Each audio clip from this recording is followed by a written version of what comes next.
Seri Pelangi di Langit Singosari. Bunga di Kaki Gunung Kawi. Audiobook, novel silat. Cerita, Esa Mintarja. Bab 129. Namun justru penonton yang berjejal-jejal itu sama sekali tidak lagi bersuara seperti orang-orang terinjak kaki. Diam. Diam dalam ketegangan. Mereka terpengaruh oleh sikap kedua orang yang kini berada di arena. Keduanya sama sekali tidak menunjukkan nafsu berkelahi yang meluap-luap. Bahkan mereka masih melihat keduanya maju selangkah dan melihat bibir Witantra bergerak-gerak. Tetapi kata-katanya terlampau lambat untuk didengar oleh mereka. Aku terpaksa melakukan Agni. Dan Mahisa Agni pun menganggukkan kepalanya. Aku mengerti Witantra. Kita bukan lagi anak-anak yang sedang diseret oleh nafsu. Baiklah. Tanda untuk mulai sudah berbunyi. Aku sudah siap. Terjadi di arena. Keduanya menjadi semakin mendekat. Betapapun dada mereka menampung persoalan itu dengan nafas kedewasaan, namun mereka pun menjadi semakin tegang juga.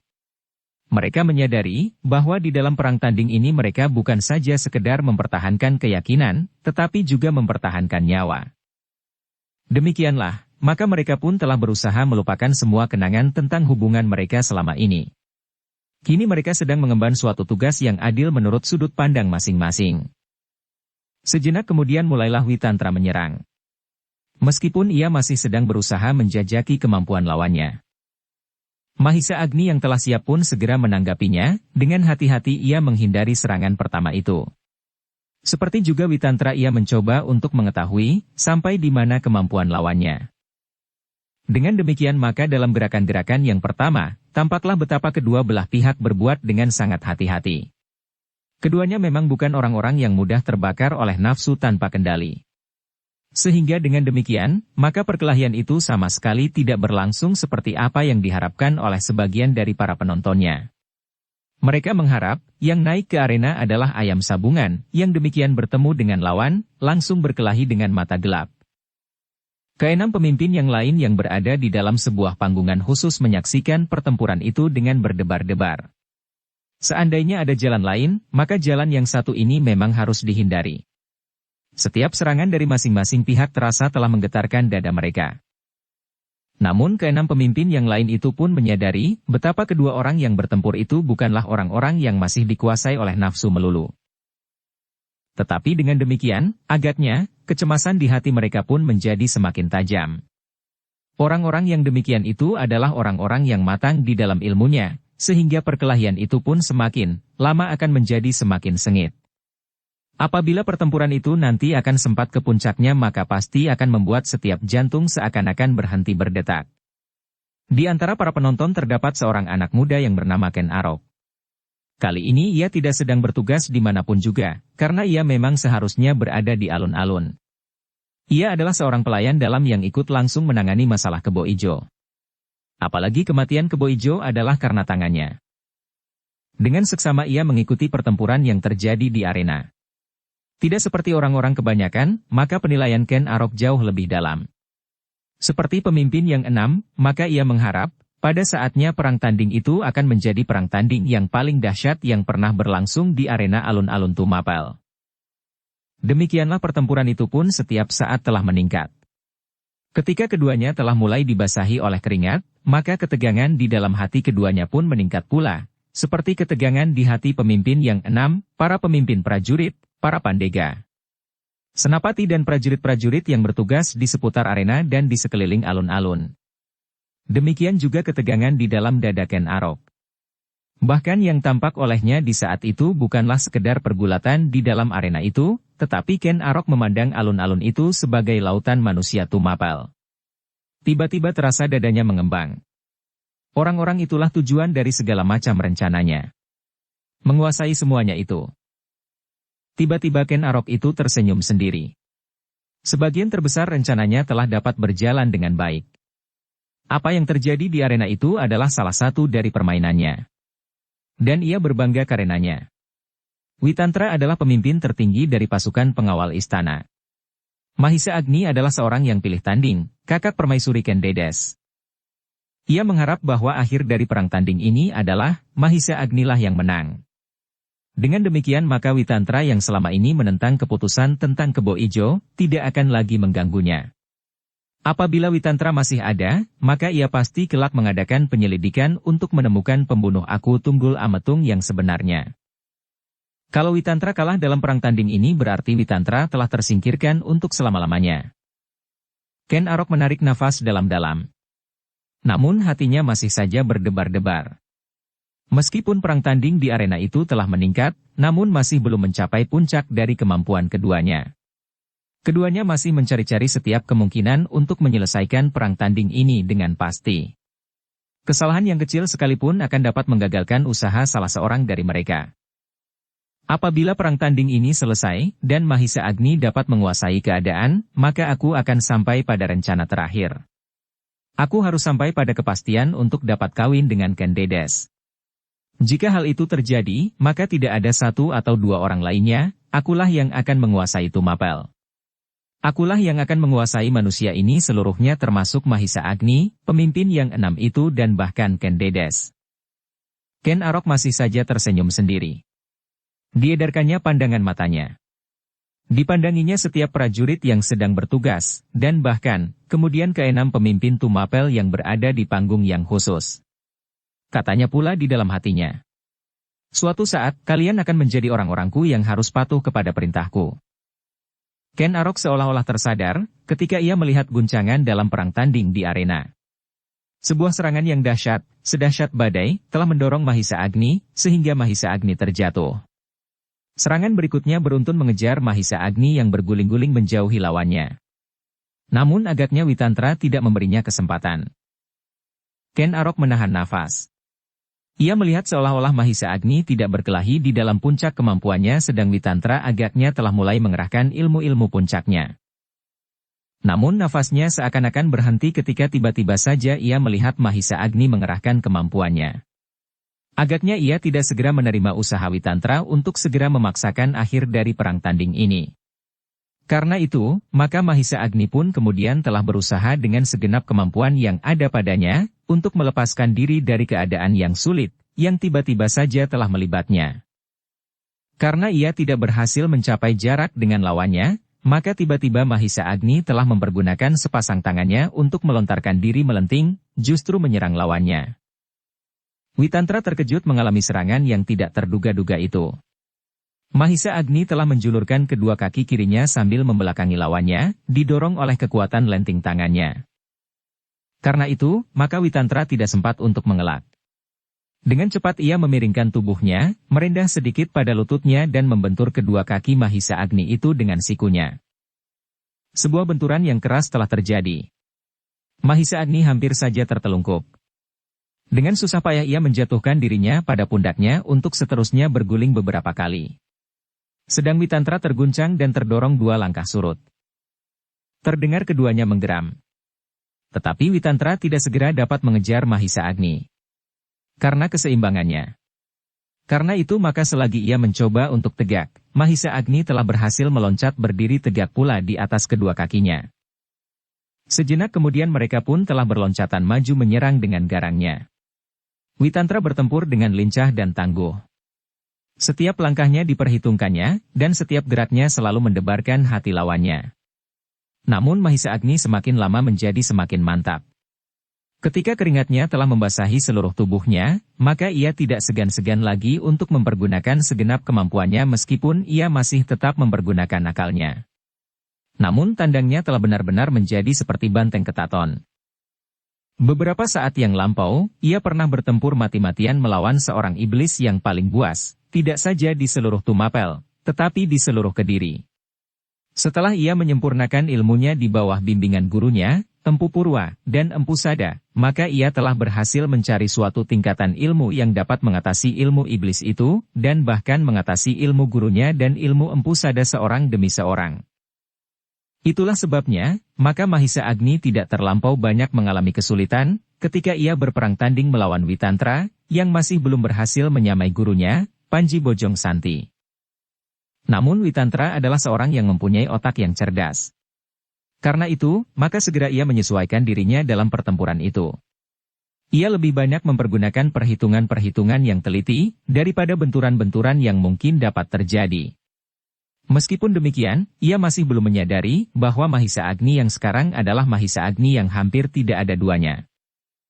Di kejauhan, di belakang para penonton yang lain, Guru Witantra menyaksikan perkelahian itu sambil mengusap dada.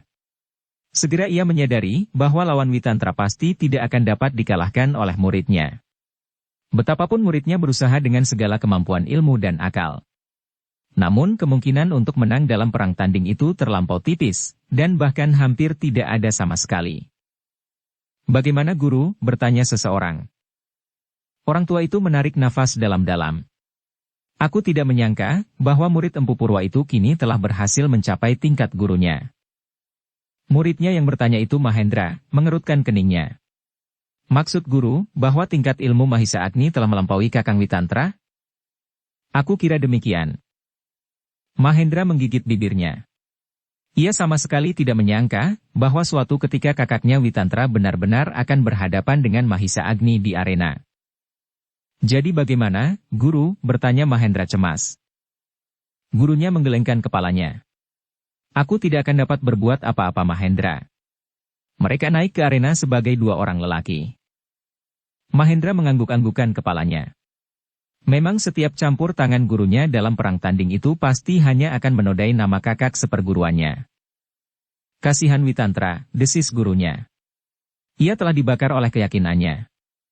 Aku sudah memperingatkan agar ia mempergunakan cara lain. Apalagi kini ternyata bahwa anak muda yang melawannya itu mempunyai ilmu yang aneh. Aku melihat sebuah perkembangan ilmu Empu Purwa yang diwarnai oleh tata gerak yang luar biasa dari ilmu Empu Sada. Empu Sada, desis Mahendra. Maksud guru Empu Sada Guru Kuda Sempana. Panji Bojong Santi mengangguk. Mahendra mengangguk-anggukkan kepalanya pula.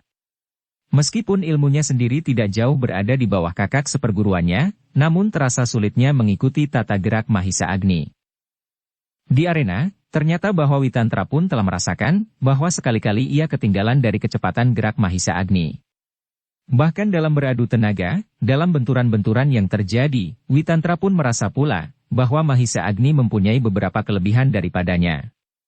Karena itu, maka dadanya pun menjadi berdebar-debar. Ia menjadi cemas bahwa ia tidak akan berhasil membersihkan nama Kebo Ijo dan nama perguruannya. Sama sekali bukan karena nyawanya sendiri. Demikianlah, perang tanding itu semakin lama menjadi semakin memuncak. Witantra telah terpaksa mengerahkan segenap kemampuan yang ada padanya, lahir dan batin. Semua unsur-unsur gerak yang dimilikinya, dilandasi oleh pengalaman yang tiada terhitung banyaknya yang tersimpan di dalam dirinya, serta tekad yang menyala-nyala di dalam dadanya. Namun demikian ia masih tetap sadar sepenuhnya, sehingga karena itu, ia tidak pernah kehilangan akal. Dalam pada itu, lambat laun, Mahisa Agni pun menjadi semakin mantap. Meskipun ia tidak dapat meyakini bahwa ia dapat mengalahkan Witantra, namun ia merasa bahwa ilmunya selapis lebih tinggi dari lawannya. Kalau ia tidak melakukan kesalahan, maka ia berharap untuk dapat memenangkan perang tanding itu. Karena itu, tanpa kehilangan pengamatan diri Mahisa Agni setapak demi setapak maju terus. Semakin lama ia semakin berhasil mendesak lawannya. Namun, Witantra tidak dengan mudah menjadi berputus asa. Betapa ia heran bahwa Mahisa Agni ternyata memiliki ilmu yang tidak dapat diimbanginya. Meskipun demikian, dengan cermat Witantra bertempur terus. Diperasnya segenap kemampuan, akal dan tekadnya untuk tetap bertahan. Mempertahankan hidupnya dan mempertahankan keyakinannya. Karena itu, maka perkelahian itu pun menjadi semakin lama semakin seru. Keduanya sama sekali tidak bersenjata. Namun keduanya memiliki kemampuan yang luar biasa, sehingga senjata bagi mereka hampir tidak banyak artinya. Dalam puncak perkelahian itu, mereka saling mendesak, saling menyerang dan saling membenturkan kekuatan masing-masing. Tangan-tangan mereka bergerak dalam irama maut. Mereka sudah tidak dapat lagi membatasi diri dan menahan-nahan kekuatan dan kemampuan. Semua ilmu yang ada telah mereka tumpahkan. Semua. Ken Arok yang tegang, lambat laun mulai menarik nafas lega. Ia melihat Mahisa Agni telah menguasai keadaan. Setiap kali ia selalu berhasil mematahkan serangan Witantra dan bahkan menyerangnya kembali. Meskipun sekali dua kali serangan Witantra terasa sangat berbahaya, namun Mahisa Agni selalu dapat menghindarinya. Tetapi justru dengan demikian, maka Witantra menjadi mapan. Ia merasa bahwa ia akan gagal mempertahankan keyakinannya. Namun ia tidak kehilangan akal. Ia bahkan pasrah diri dalam keadaannya, sehingga perlawanannya justru menjadi semakin mantap. Kedewasaannya sama sekali tidak menyeretnya ke dalam perbuatan putus asa yang berbahaya. Bukan main, gumam Mahisa Agni di dalam hatinya. Betapa tenang dan mantapnya pertimbangan di dalam hatinya. Witantra memang seorang yang mempunyai kedewasaan berpikir. Sayang ia harus mengorbankan nama dan nyawanya. Dalam pada itu Witantra pun berkata di dalam hatinya. Mahisa Agni telah sampai ke puncak ilmunya yang luar biasa. Agaknya ia telah dimatangkan oleh gurunya, sehingga ia telah mencapai tingkat seperti gurunya sendiri. Namun demikian ia berhasil menguasai dirinya dengan sikap dewasa. Meskipun ia masih semuda itu, ia sempat mengendalikan diri. Tetapi sayang, kali ini ia telah dibakar oleh kepedihan perasaannya karena ia telah kehilangan paman dan iparnya. Sehingga ia telah bertempur untuk suatu keyakinan yang keliru menurut penilaianku. Tetapi apa boleh buat? Sudah menjadi garis hidupku, bahwa mungkin sekali aku harus mati di tangannya. Demikianlah, maka pertempuran itu merayap ke ujungnya. Keduanya telah memeras segenap kemampuan dan tenaga, sehingga semakin lama tenaga mereka pun semakin menurun pula. Sehingga agaknya tidak ada jalan bagi Witantra untuk mengakhiri pertempuran itu seperti yang diharapkannya. Meskipun demikian, di bagian terakhir dari perkelahian itu telah benar-benar menggetarkan jantung. Sekali-kali karena ketenangan dan kematangannya, Witantra masih juga berhasil mengenai lawannya. Suatu kesalahan kecil dari Mahisa Agni telah membuatnya terpelanting. Sebuah pukulan yang dahsyat telah mengenai dagunya. Sebelum ia dapat berdiri tegak, maka Witantra mencoba menggunakan kesempatan itu. Dengan sebuah loncatan panjang ia memburu. Dengan sisi telapak tangannya ia berhasil mengenai pundak Mahisa Agni. Sekali lagi Mahisa Agni terdorong surut.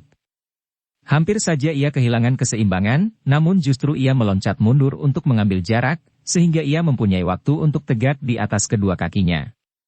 Namun kali ini pun Witantra tidak membiarkannya. Ia tidak akan mendapat kesempatan serupa ini lagi. Karena itu, maka dengan tangkasnya ia meloncat maju mendekati lawannya. Kakinya kali ini diputarnya mendatar setinggi lambung. Sebuah sambaran yang deras telah menyentuh tubuh Mahisa Agni. Kaki Witantra tepat mengenai lambungnya. Betapa perutnya menjadi mual. Apalagi Witantra telah mempergunakan sepenuh tenaganya. Mahisa Agni kali ini terdorong ke samping. Namun betapa ia dilibat oleh serangan-serangan beruntun, ia tidak menjadi bingung. Ia sadar sepenuhnya ketika ia melihat Witantra berputar sekali lagi di atas satu kakinya. Maka ketika kaki Witantra yang lain menyambarnya, selagi ia masih belum sempat menguasai keseimbangan seutuhnya, maka ia pun justru menghindar dengan menjatuhkan dirinya, sehingga kali ini Witantra telah kehilangan sasaran. Sebelum Witantra sempat menarik kakinya, maka sambil berguling Mahisa Agni telah menangkap kaki itu, dan sebuah putaran yang tiba-tiba dibarengi dengan berat badannya sendiri, Mahisa Agni berhasil memutar Witantra, sehingga ia pun terbanting jatuh. Namun Witantra pun tidak menyerahkan dirinya begitu saja. Secepatnya ia menelungkupkan dirinya menyentakkan kakinya yang berada di dalam tangkapan Mahisa Agni dan menyerang sekaligus dengan kakinya yang lain. Begitu cepatnya, sehingga Mahisa Agni hampir saja kehilangan kesempatan. Tepat pada saatnya Mahisa Agni berhasil menghindar sambil meloncat ke samping. Namun waktu yang sekejap itu pun telah dimanfaatkan pula oleh Witantra.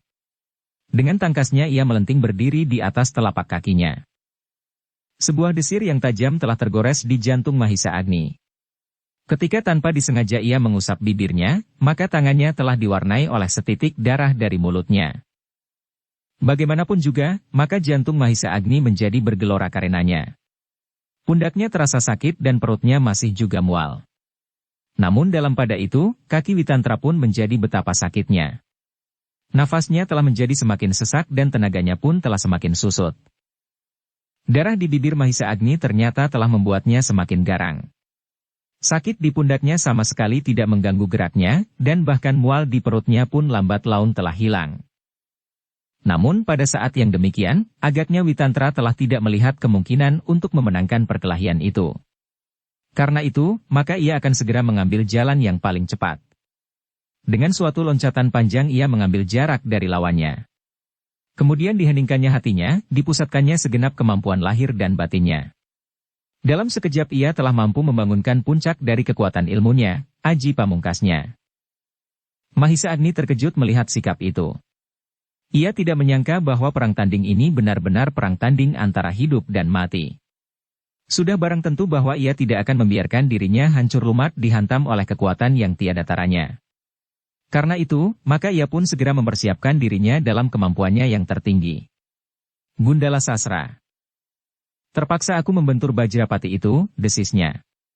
Kalau tidak, maka aku tidak akan keluar dari arena ini. Keduanya tidak memerlukan waktu yang lama. Puncak ilmu mereka seakan-akan telah siap untuk muncul ke permukaan setiap saat. Dan kali ini pun puncak ilmu dari kedua perguruan itu pun telah siap. Ken Arok yang menyaksikan keduanya itu pun menahan nafasnya. Ia tidak dapat membayangkan, apakah yang akan terjadi apabila keduanya nanti berbenturan. Bahkan ketika keduanya siap untuk meloncat dan melepaskan ilmu puncak masing-masing, Ken Arok menjadi gemetar, dan darahnya pun serasa berhenti mengalir. Demikian juga para pemimpin, para manggala, pandiga dan senapati-senapati yang mampu menangkap getaran di wajah kedua orang yang berada di arena itu. Kecuali mereka, Panji Bojong Santi dan Mahendra pun menjadi berdebar-debar.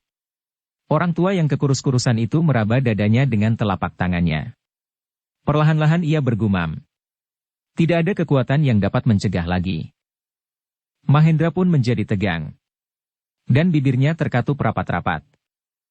Sekejap kemudian, hampir setiap orang yang berada di seputar arena di alun-alun Tumapel itu memejamkan mata mereka. Mereka tidak sampai hati melihat betapa dahsyatnya benturan yang terjadi di antara keduanya. Keduanya adalah anak-anak terbaik dari bumi Tumapel. Keduanya adalah kekuatan yang dahsyat dari tanah ini. Akibat dari benturan itu memang dahsyat sekali. Keduanya terlempar beberapa langkah surut. Mahisa Agni merasa, seakan-akan dadanya menjadi retak, dan matanya berkunang-kunang. Tulang-tulangnya seakan-akan terlepas dari persendiannya. Namun ia masih tetap sadar. Dengan susah payah ia menempatkan dirinya, pada keadaan yang sebaik-baiknya ketika ia terbanting jatuh. Ia masih sempat berusaha mengangkat kepalanya sehingga tidak terbentur lantai arena sambil menekuk lututnya dan merentangkan tangannya. Namun kemudian ia menjadi lemah, dan seakan-akan terkulai tidak berdaya. Dengan sekuat sisa tenaganya, Mahisa Agni masih mencoba untuk mengatur jalan pernafasannya. Ia masih tetap dalam pemusatan segenap kekuatan lahir dan batinnya. Sehingga lambat laun, betapapun lambatnya ia berhasil menguasai keadaan dirinya. Darahnya menjadi semakin lancar, dan tulang-tulangnya pun seakan-akan telah saling berhubungan kembali. Namun terasa betapa badannya seakan-akan terhimpit oleh gunung kawi. Ketika terasa sesuatu di pipinya, maka Mahisa Agni sadar, bahwa darah telah meleleh dari mulutnya. Dadaku terluka di dalam, desisnya. Namun tiba-tiba terbayang kembali bahwa di arena itu masih ada Witantra. Lawannya yang baru saja membenturkan kekuatan puncaknya melawan Gundala Sasra. Karena itu, maka dikerahkannya kemampuannya, dan perlahan-lahan ia mengangkat kepalanya. Ia tidak mau telentang saja untuk menerima nasibnya, sampai Witantra datang menginjak lehernya. Tetapi ketika dengan susah payah ia bangkit dan bersandar pada kedua tangannya, sementara kedua kakinya masih tetap menjelujur, ia melihat Witantra masih terbaring diam. Oh, agaknya ia pun terluka parah seperti aku, desis Mahisa Agni di dalam hatinya. Namun agaknya keadaanku masih agak lebih baik. Maka segera diingatnya apa yang baru saja terjadi. Perang tanding yang dahsyat. Namun di dalam perang tanding itu Mahisa Agni menyadari bahwa tingkat ilmunya masih lebih tinggi setataran dari lawannya. Dan kini, dalam penerapan ilmu puncaknya pun ternyata, bahwa Mahisa Agni lebih kuat dari Witantra. Perlahan-lahan Mahisa Agni berusaha bangkit. Terhuyung-huyung ia berdiri. Ketika ia berusaha menarik nafas dalam-dalam, terasa dadanya menjadi pedih. Namun karena itu, justru ia mengulanginya beberapa kali, sehingga terasa tubuhnya agak menjadi lebih segar, meskipun dadanya serasa masih pepat. Tertatih-tatih Mahisa Agni melangkah maju. Sejenak kemudian langkahnya tertegun. Ia masih melihat Witantra terbaring diam. Namun tiba-tiba dahinya berkerut. Perlahan-lahan Witantra membuka matanya. Seperti dirinya sendiri, dari mulut Witantra pun telah meleleh darah. Agaknya ia pun terluka di dalam dadanya. Dengan susah payah Witantra mencoba menarik nafas dalam-dalam. Sekali, dua kali. Dan ia pun menyeringai menahan sakit, betapa dadanya serasa terbelah. Samar-samar ia melihat Mahisa Agni berdiri beberapa langkah daripadanya. Sekilas terbayang di kepalanya, apa yang baru saja terjadi. Namun kemudian terbayang tubuh yang tegak berdiri itu maju mendekatinya dan tanpa kesulitan apapun mencekiknya sampai mati, karena ia masih belum mampu berbuat apapun juga. Dan ternyata Witantra memang melihat Mahisa Agni itu setapak maju. Setapak lagi. Sedang pandangan mata Witantra masih juga agak kabur. Tidak ada kemungkinan lain bagi Witantra daripada pasrah diri kepada nasibnya. Kepada kekuasaan yang maha agung. Ia sama sekali bukan seseorang yang mudah jatuh ke dalam keputusasaan. Seperti saat itu ia pun sama sekali tidak berputus asa. Tetapi adalah suatu kenyataan yang tidak dapat diingkarinya, bahwa tubuhnya sama sekali tidak dapat digerakkannya untuk melawan. Tangannya serasa telah terlepas dari tubuhnya dan dadanya serasa telah pecah. Ketika ia memaksa diri menggerakkan kakinya, maka betapa sakit tulang-tulang belakangnya sampai meraba ubun-ubun.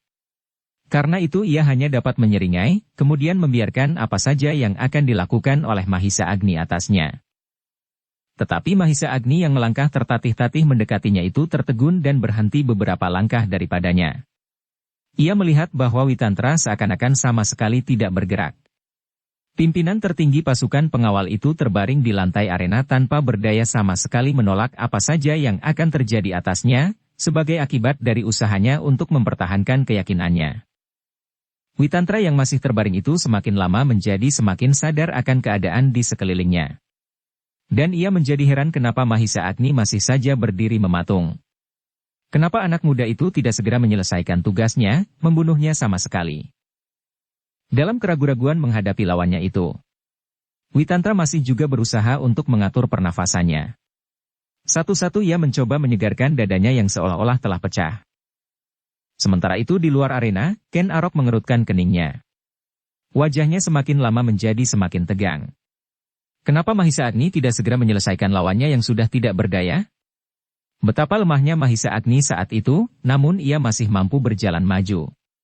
Mendekap leher Witantra sampai ia tidak dapat menarik nafas lagi. Bahkan tanpa mengeluarkan tenaga sama sekali ia akan dapat melakukannya. Dengan mendekap hidung Witantra, maka lambat laun Witantra akan terputus juga nafasnya. Tetapi kenapa Mahisa Agni masih tegak di tempatnya? Beberapa orang yang lain pun menjadi heran. Perang tanding itu adalah perang tanding sampai mati. Apakah Mahisa Agni menganggap bahwa Witantra sudah tidak akan dapat melawannya lagi dan tidak akan membunuhnya? Tetapi apabila demikian, hal itu akan sangat berbahaya bagi Mahisa Agni sendiri. Witantra pada dasarnya adalah seorang yang memiliki ilmu yang tinggi. Kalau ia masih hidup, maka ia tidak akan dapat melupakan kekalahannya. Ia hanya memerlukan waktu yang singkat untuk menyempurnakan ilmunya. Dan setelah itu, maka perang tanding ini pasti akan berulang. Dan Mahisa Agni tidak akan sepasti ini menyelesaikan pekerjaannya. Dada setiap orang menjadi semakin berdebar-debar ketika mereka melihat Mahisa Agni melangkah maju. Namun dada itu berguncang ketika mereka melihat Mahisa Agni kemudian justru berjongkok di samping Witantra. Witantra, desis Mahisa Agni.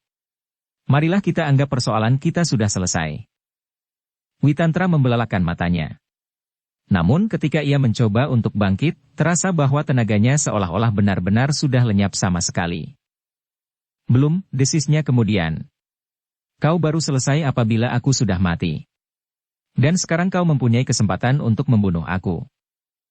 Mahisa Agni merenungi wajah Witantra yang pucat itu sejenak. Tiba-tiba ia menggelengkan kepalanya. Tidak Witantra. Aku tidak dapat membunuhmu. Gila kau Agni. Itu suatu penghinaan yang tiada taranya bagi seorang prajurit di dalam arena perang tanding. Tidak. Kau harus membunuh aku. Sekali lagi Mahisa Agni menggelengkan kepadanya. Itu tidak perlu Witantra. Kau gila. Apa memang kau ingin menghinakan aku? Setelah kau pamerkan kemenanganmu di hadapan rakyat Tumapel, kemudian kau pamerkan keluhuran budimu sekedar untuk menghina aku? Itu bukan suatu perbuatan yang terpuji Mahisa Agni.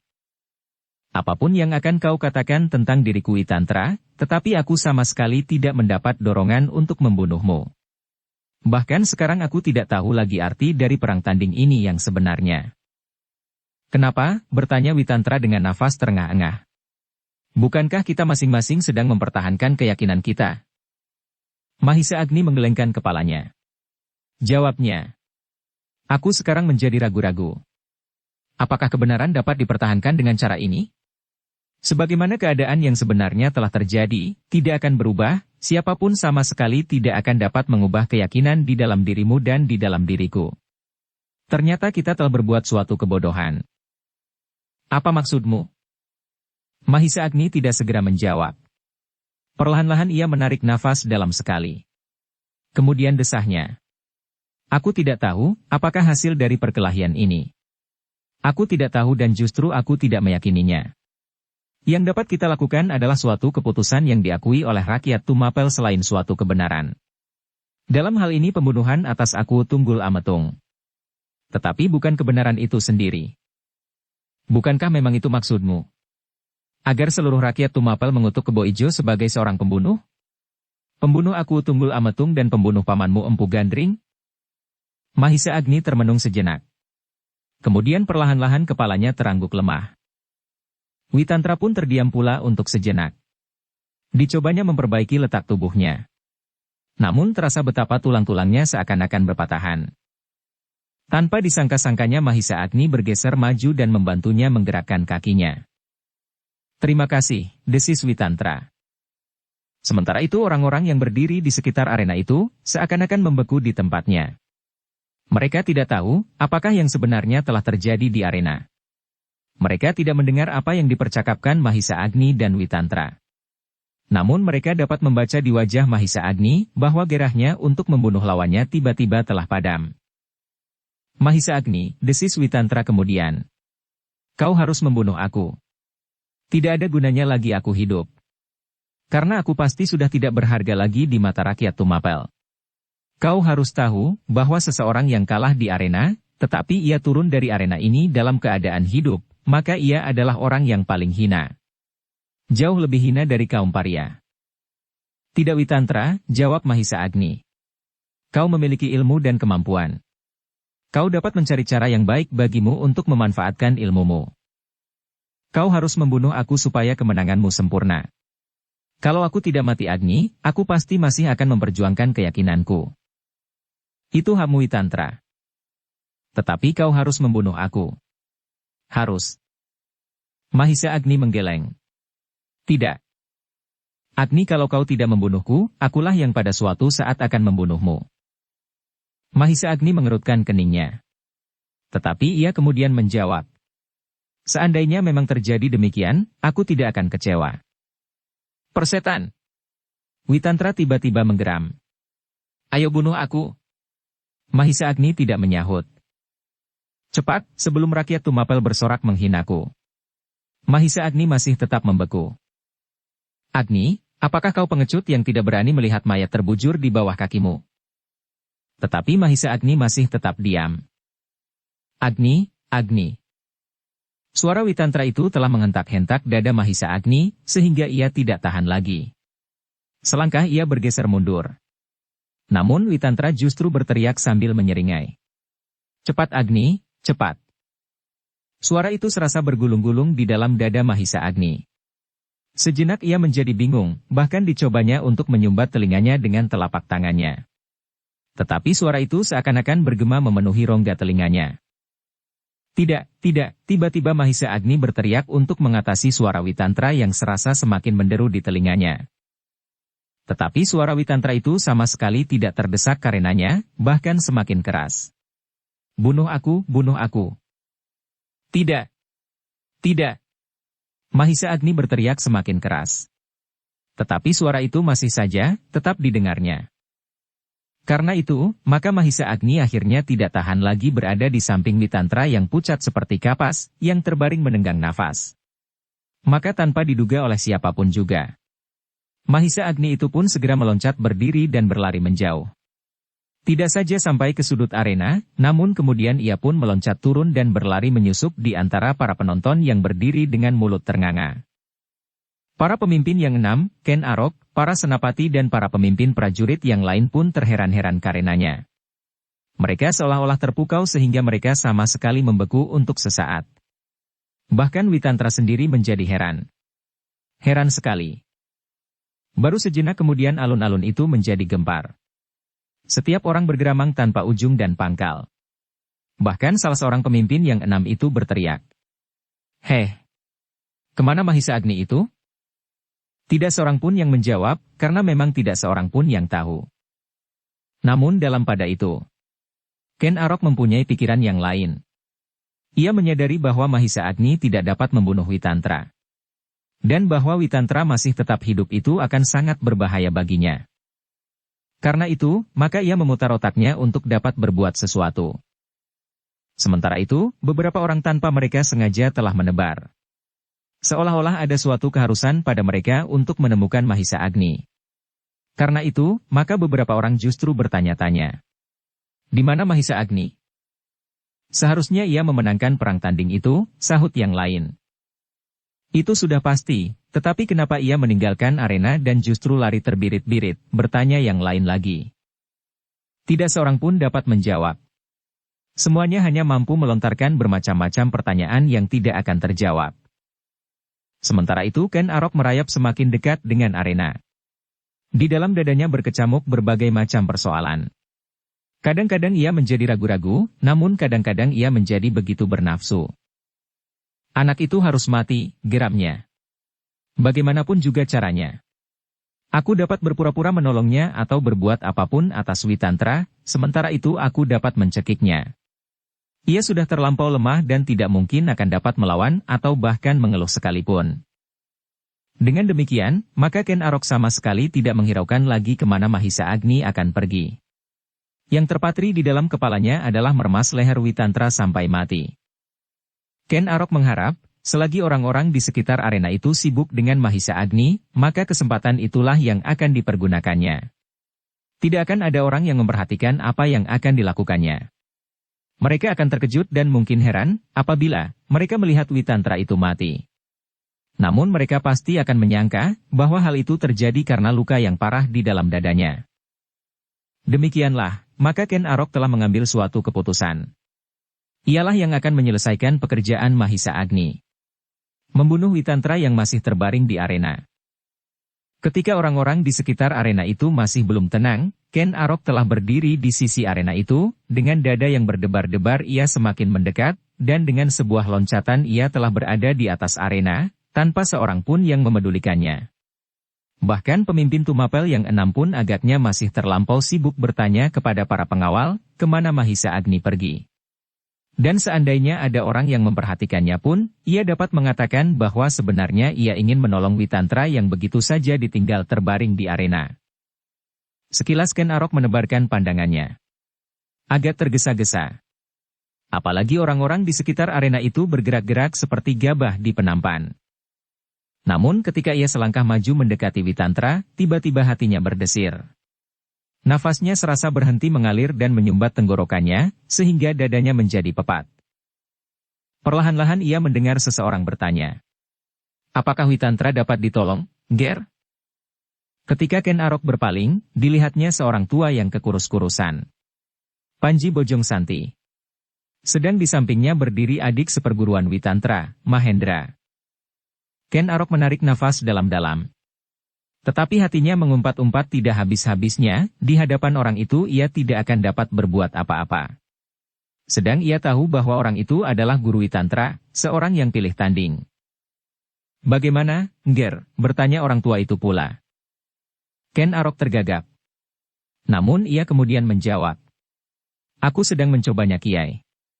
Mudah-mudahan tidak ada peraturan yang melarang untuk menolongnya. Bukankah Angger juga seorang prajurit? Ya, tetapi aku kurang memperhatikannya. Hal serupa ini terlampau jarang terjadi. Apalagi selagi masih ada aku. Selama aku berada di istana, hal serupa ini baru untuk pertama kalinya terjadi. Baiklah. Kalau begitu biarlah kami yang menolongnya. Biarlah Witantra kami bawa pulang ke padepokan kami. Ken Arok mengerutkan keningnya. Jika demikian maka usahanya untuk membunuh orang itu menjadi terlampau sulit. Karena itu maka ia pun berkata, tetapi jangan sekarang. Biarlah ia berada di arena lebih dahulu. Kalau tidak ada suatu keputusan apapun dari pemimpin yang 6, biarlah aku akan mengambilnya dan menyerahkannya kepada Kiai. Tetapi ia akan mati nger, apabila tidak segera mendapat pertolongan. Ken Arok mengerutkan keningnya. Desisnya. Aku akan mencoba menolongnya di atas arena. Karena aku seorang prajurit, maka aku akan lebih leluasa untuk berbuat sesuatu di sini. Sebaiknya Kiai dan Mahendra jangan berada di dekat arena ini supaya tidak menumbuhkan kecurigaan. Panji Bojong Santi mengerutkan keningnya yang sudah keputih-putihan. Namun bisiknya. Keadaan Witantra sudah terlampau gawat. Aku akan mengambilnya sekarang, apapun yang akan terjadi. Aku minta Angger membantu aku. Tetapi aku tidak akan mencurinya. Aku akan menemui pemimpin yang 6 itu, dan memintanya dengan berterus terang. Dada Ken Arok menjadi berdebar-debar. Tetapi sebelum ia dapat menjawab, Mahendra telah bergeser dari tempatnya sambil berkata, akulah yang akan menghadap pemimpin yang 6 itu. Ken Arok tidak dapat mencegahnya. Karena itu dengan dada berdebar-debar ia memandangi langkah Mahendra yang pergi menghadap ke panggung yang khusus bagi pemimpin yang 6. Mahendra menganggukkan kepalanya dalam-dalam di hadapan mereka sebagai tata kesopanan apabila ia menghadap para pemimpin, yang apalagi belum semua dikenalnya. Siapa kau anak muda? Bertanya salah seorang dari ke-6 pemimpin itu. Aku adalah Mahendra, saudara seperguruan Kakang Witantra yang sekarang terbaring di arena. Oh, maksudmu, ke-6 pemimpin itu menjadi berdebar-debar. Mereka menyangka bahwa anak muda yang bernama Mahendra ini akan menuntut kekalahan saudara seperguruannya dengan membuka kemungkinan untuk mengadakan perang tanding yang baru. Apabila demikian, maka keadaan akan berlarut-larut tidak ada putus-putusnya. Tetapi Mahendra berkata, aku datang bersama guruku. Aku ingin memohon agar Kakang Witantra yang meskipun telah terkalahkan, tetapi masih hidup itu, untuk kami bawa ke padepokan. Ke-6 pemimpin itu terdiam sesaat. Mereka pun tahu benar, akibat dari kekalahan Witantra itu baginya. Selagi ia masih hidup, maka persoalannya tidak akan terhenti sampai sekian. Tetapi ke-6 pemimpin itu tidak dapat membuat perintah untuk membunuh Witantra. Itu adalah hak Mahisa Agni. Dan tiba-tiba saja Mahisa Agni telah lari meninggalkan arena, justru setelah ia memenangkan perang tanding itu. Sehingga tidak seorang pun yang tahu, apakah sebabnya, maka ia berbuat demikian. Karena mereka tidak segera menjawab, maka Mahendra pun mendesaknya. Apakah ada keharusan, bahwa Kakang Witantra harus mati? Sehingga apabila ia masih hidup, maka ia harus dibunuh. Hampir bersamaan ke-6 pemimpin itu menggeleng. Tidak, sahut salah seorang dari mereka. Mahendra menarik nafas dalam-dalam. Tumbuhlah harapan di dalam hatinya untuk dapat membawa kakak seperguruannya itu kembali ke padepokan. Kemudian apabila ia telah sadar benar, menunggu perintahnya, apakah yang sebaiknya dilakukan. Meskipun Witantra naik ke arena sebagai seorang lelaki, namun kekalahannya telah membuat hati Mahendra terbakar juga. Jadi, katanya kemudian, dengan demikian aku membawanya keluar dari arena. Ke-6 pemimpin itu masih saja ragu-ragu. Mahendra berdiri saja menunggu keputusan mereka tanpa bergeser dari tempatnya. Biarlah Witantra dibawa oleh saudara seperguruannya itu, desis salah seorang dari mereka. Bagaimanakah pendapat kalian tentang hal ini? Baiklah, aku tidak berkeberatan, sahut yang lain. Akhirnya karena pemimpin itu bersepakat untuk memberikan Witantra yang masih hidup itu kepada saudara seperguruannya. Bawalah. Mudah-mudahan ia segera sembuh. Terima kasih, jawab Mahendra sambil menganggukkan kepalanya dalam-dalam. Mahendra pun segera meninggalkan panggung khusus itu kembali ke arena. Dikatakannya kepada gurunya, bahwa ke-6 pemimpin itu telah memberinya izin untuk membawa Witantra pulang. Kau harus berterima kasih kepada mereka, berkata gurunya. Aku sudah mengucapkannya. Aku sangat berterima kasih. Panji Bojong Santi menarik nafas dalam-dalam. Kemudian katanya kepada Ken Arok. Sudahlah, Ger. Biarlah kami mengambil Witantra. Aku akan berusaha untuk mengobatinya. Dada Ken Arok menjadi berdebar-debar. Ia melihat nafas Witantra menjadi semakin teratur, meskipun masih tampak betapa lemah tenaganya. Namun ia tidak dapat berbuat apa-apa. Ia hanya dapat menganggukkan kepalanya sambil berkata, "Silakan. Silakan." Mahendra pun segera meloncat naik ke panggung bekas arena perang tanding itu. Kemudian didekatinya kakak seperguruannya dan berjongkok di sampingnya. "Kakang," desisnya. "Aku sangat berterima kasih." Witantra yang sudah tidak berpengharapan itu membuka matanya. Dilihatnya Mahendra, dan beberapa langkah di belakangnya, Ken Arok berdiri kaku. "Tinggalkan aku," desisnya perlahan-lahan. "Umurku sudah aku ikhlaskan. Guru ada di sini kakang. Aku sangat berterima kasih." Wajah Witantra memancar sesaat, namun kemudian menjadi suram kembali. "Di mana guru sekarang?" "Di bawah, di samping arena ini. Aku mohon maaf bahwa aku telah menodai nama perguruanku. Aku telah berani naik ke arena perang tanding, namun aku tidak dapat mengatasi Gundala Sasra yang hampir sempurna itu. Guru memerintahkan aku untuk membawamu ke padepokan kakang. Aku kira akan lebih baik bagiku apabila aku mati di arena perang tanding ini daripada di padepokan. Tetapi itu perintah guru, kakang." Witantra terdiam sejenak. Ia tidak dapat melawan perintah gurunya, sehingga karena itu, maka katanya, "Terserahlah, apabila guru benar-benar memerintahkannya. Marilah, aku bantu kakang berjalan dan turun dari arena ini." Witantra tidak menjawab lagi. Dibiarkannya Mahendra melingkarkan tangannya di bawah lehernya, kemudian perlahan-lahan mengangkatnya bangkit. Alangkah sakitnya punggung Witantra.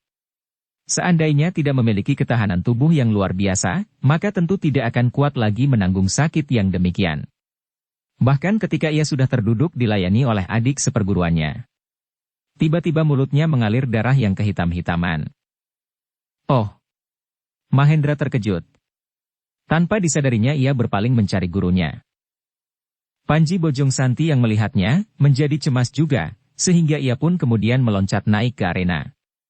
Demikian tergesa-gesa ia mendekati muridnya yang ternyata terluka cukup parah di dadanya. Ketika Witantra melihat gurunya, maka dipaksanya mulutnya berkata, "Maafkan aku, guru.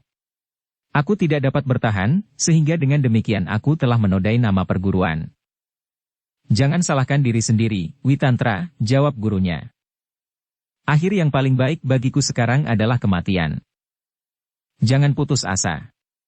Kau akan membuat kesalahan baru lagi." Gurunya berhenti sejenak, lalu, "Kalau kau mencari kesalahan, maka semua pihak bersalah. Aku pun bersalah, karena aku tidak dapat membuatmu tanpa tanding." Sekali lagi ia berhenti, kemudian setelah menarik nafas dalam-dalam ia berkata, "Karena itu, kau harus tetap hidup, supaya kau sempat berbuat sesuatu. Namaku sudah dihinakan di arena ini. Aku akan tersingkir dari pergaulan. Apalagi di kalangan keprajuritan. Tetapi itu tidak berarti bahwa semua kemampuan yang telah ada padamu itu pun ikut tersingkir. Kau masih dapat mempergunakannya untuk kepentingan yang lain." Witantra tidak menyahut, tetapi ia justru menyeringai menahan sakit di dadanya. "Aku tidak dapat berbuat sesuatu dalam perang tanding ini," gumam gurunya. "Karena kau adalah laki-laki. Dan kau telah berbuat sebagai seorang laki-laki. Tetapi yang sempurna, perang tanding ini diakhiri dengan kematian." Gurunya menggelengkan kepalanya. "Tidak perlu. Dan kau harus berani menghadapi hari depanmu yang suram itu sebagai seorang lelaki pula. Kau tidak dapat lari. Kalau kau terbunuh, terbunuhlah.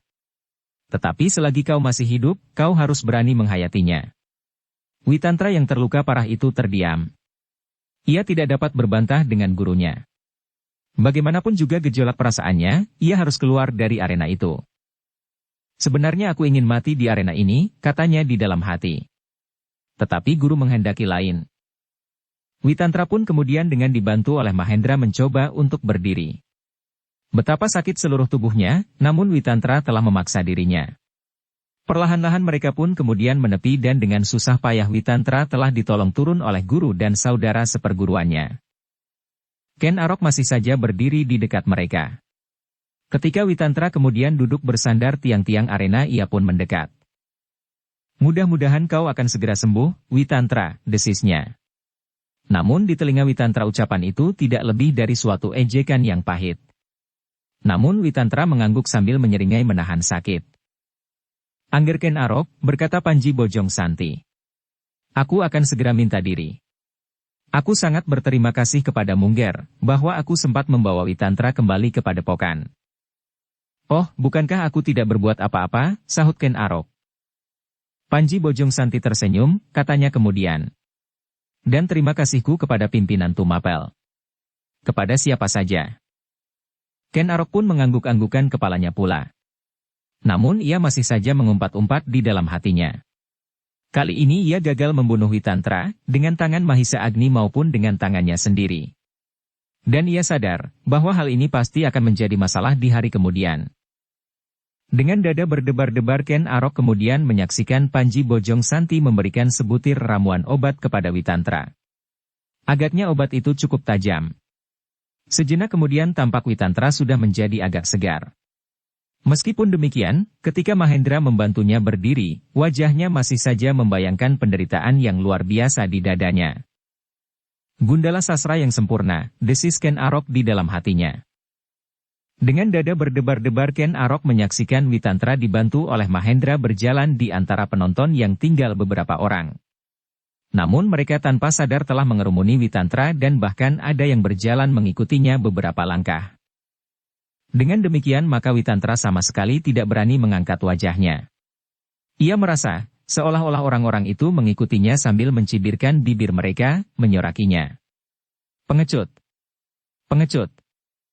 Namun sejenak kemudian mereka telah sampai ke pinggir alun-alun. Panji Bojong Santi dan Mahendra ternyata hanya membawa 2 ekor kuda. Karena itu maka Witantra pun kemudian berdua bersama-sama dengan Mahendra, perlahan-lahan meninggalkan alun-alun diantar oleh tatapan mata orang-orang Tumapel yang masih berada di alun-alun dengan berbagai macam kesan yang tidak terbaca. Dengan berakhirnya perang tanding itu, maka para pemimpin Tumapel menganggap bahwa persoalan Kebo Ijo telah selesai. Tidak ada lagi persoalan dalam masalah pembunuhan yang terjadi di istana. Kebo Ijo telah dinyatakan bersalah, membunuh Aku Tunggul Ametung dan bahkan telah lebih dahulu membunuh Empu Gandring. Selain bukti yang ditemukan, maka pembelaan Witantra di arena perang tanding pun telah gagal pula. Dan kegagalan Witantra di arena telah melemparkan Witantra sekaligus dari istana. Ia tidak pernah lagi tampak di antara para pemimpin dan para prajurit. Hal itu telah diduga sejak semula oleh para pemimpin yang 6, sehingga dengan demikian maka kedudukan Witantra pun menjadi kosong karenanya. Bersambung ke bab 130. Dukung kami dengan subscribe, follow, like, komen dan share. Terima kasih.